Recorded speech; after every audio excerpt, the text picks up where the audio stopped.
Die Streckele spielt ein Schmutzli. Das Rützlige bei Grosswangen hat auch einmal ein Kind gelebt, das überhaupt nicht gefolgt hat.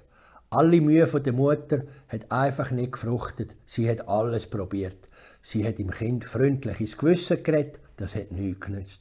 Sie hat mit dem Kind geschumpfen, das hat auch nichts genützt. Da hat sie genug gehabt und zum Kind gesagt, ich rufe ihm Schmutzli, der soll dich holen. Mit dem Knecht hat dann die Mutter abgemacht. Die Mutter war eine Bauernfrau und auf den Bauernhöfen hatte es früher Knechte. Das waren Angestellte, die auf dem Bauernhof gearbeitet haben. Also hat die Bauernfrau mit ihrem Knecht abgemacht, wenn das Kind das nächste Mal unartig ist und einfach nicht folgen will, so schleichst du aus dem Haus.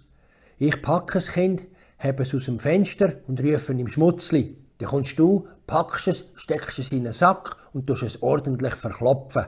Dann wollen wir schauen, ob das etwas nützt.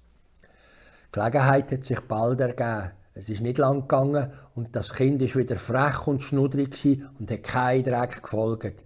Da hat die Mutter im Knecht ein Zeichen gemacht. Er hat sich aus dem Haus geschlichen.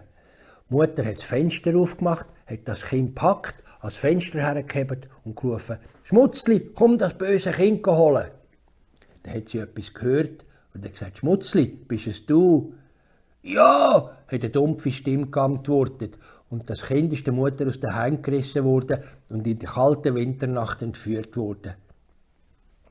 Bald darauf ist der Knecht am Fenster erschienen und wollte das Kind nehmen. Da haben die Mutter und der Knecht gemerkt, dass das Kind verschwunden ist. Und es ist nie mehr gesehen worden. Aber aus dem nahen Wald hört man manchmal ein Liesliches rufen. «Im Niemerlisgraben, da muss ich knagen. Im Niemerlisgraben, da muss ich knagen.»